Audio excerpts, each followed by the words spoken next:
Hi guys, I wanted to let you know a little bit about some of my prior oil and gas deals. Out of law school, I worked for Chesapeake Energy in Oklahoma City. Then I went to WPX Energy and ConocoPhillips. I was actually in management at ConocoPhillips. I did several joint ventures and eventually had direct reports. So it was a great experience. I loved all the companies, learned a lot of good things, learned some things maybe not to do. But I invest in my own oil and gas wells, and it's something that everyone can do. I was just a poor kid from West Virginia, had no background in this, but learned. And by the time I was 26, I was riding on the first time I was ever on a private jet. So that was cool. Not to brag, but that's just how quickly things happen for me. One of the things I want to share, if you're interested in alternative investments, and I think oil and gas stands apart because of the intangible drilling cost deduction, which is something if you're not familiar with, get familiar with it, because if you're trying to reduce your gross income, there's not really a better tool out there. But I just want to throw out a few cautions because if you, you can always invest directly, via the companies that are public, but markets get manipulated. You're not actually getting production. So I don't like that. I'm in the S&P 500, with Vanguard, and that's all I want to do public market wise. Like, you're going to outperform a lot of money managers. However, if you want IDCs, which are critical, you don't have to be rich. You don't have to have a big background in doing this. I started bootstrapping. After I got laid off at a company, I did this myself, and I learned a lot. I learned by paying and losing money in wells. And let me just throw out a few pointers on this. One, if you're familiar with, everybody hears about the Permian Basin or maybe the Eagle Ford or maybe the Utica. And so you hear about these formations and there are prolific wells there that can produce a ton. What's a ton? Maybe 4,000 barrels a day, maybe 6,000 barrels a day. Now do the math on that. If oil is at $100 a barrel, which is not right now, but if it's producing 3,000 barrels a day, that's a lot. If it's at $50 a barrel, half as much. So it's very volatile, but let's put that aside for a second. If you're in a great area, a great formation, so for example, in Oklahoma right now, the Cherokee Formation in the quote unquote Western Anadarko Basin is kind of big. So you may want to jump at any chance you get to participate in a Cherokee well. Pump the brakes because all operators are created differently. So you can be in some of the best operators in the formation and your well will perform twice, if not three times as good as if you're in a well with a bad operator. What's a bad operator? Someone who doesn't have a track record, who might have a small team, who's not adequately funded, and you can get burnt very quickly. Not that you're likely to see catastrophic operational failures where you lose a $10 million, $15 million well, but maybe they don't have the fracking figured out right. Maybe they don't have all of the proppants and recovery figured out, right? I mean, there's lots of different things that can go wrong or that just aren't optimal. So that's one thing. Another thing would be if you're to be very careful about middlemen online. So if you're not familiar with how to buy a lease and how to participate in a well, like, that's fine. I started in having to figure this out, and I can help people figure this out themselves.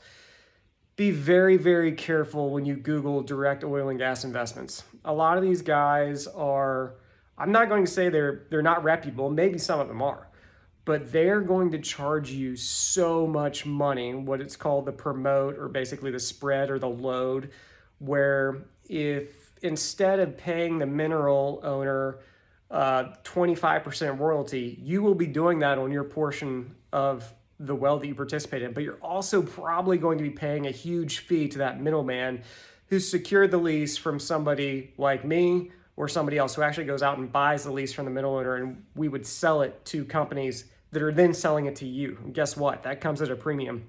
And they're probably also taking a share of the back end. So an override, or instead of 75% net revenue to you, you're getting like 60% or even worse. And I've tried 3 of them. They're all awful. I won't name names here, but I haven't ever found one that I like, which is why it's always worth the effort just to go buy leases on my own.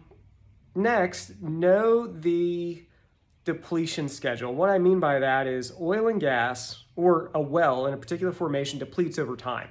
if you're not in a conventional vertical well, so if you're not drilling straight down, popping a bubble and a ton of oil or natural gas pops out under pressure and goes down over time, chances are you're in a horizontal hydraulically fracked well that we all know about.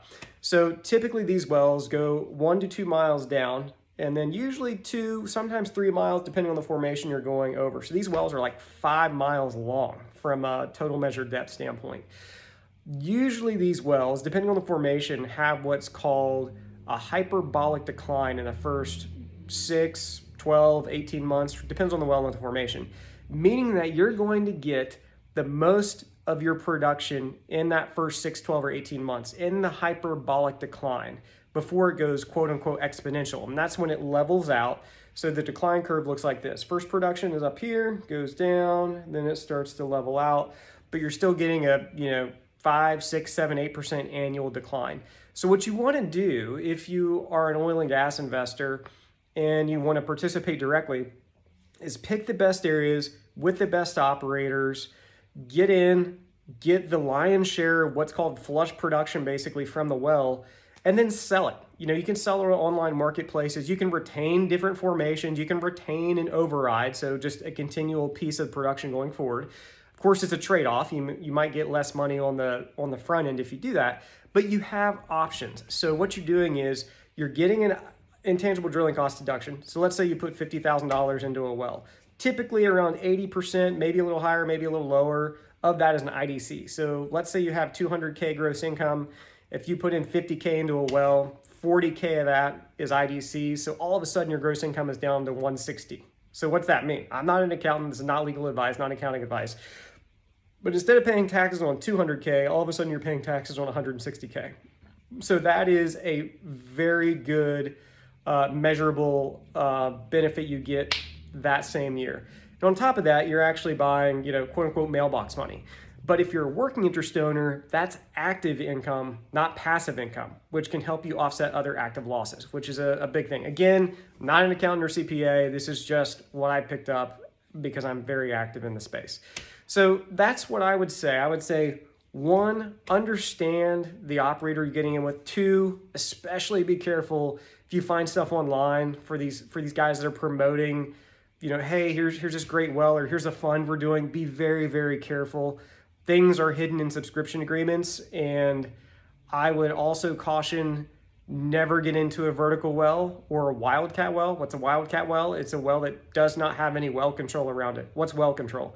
It is where there are a series of wells drilled by the same operator. So let's say there are 12 wells drilled within 4 square miles that give you some kind of production curve where you can say, okay, an average well does this. Bad well is here, good well is here. I should fall somewhere in the middle unless you're in an outlier. So that's what well control is.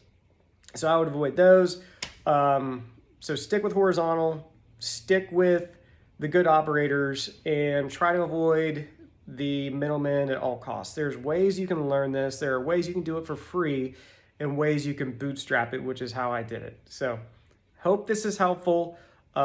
Reach out to me. This is what I like to do on my spare time. So anyways, thanks.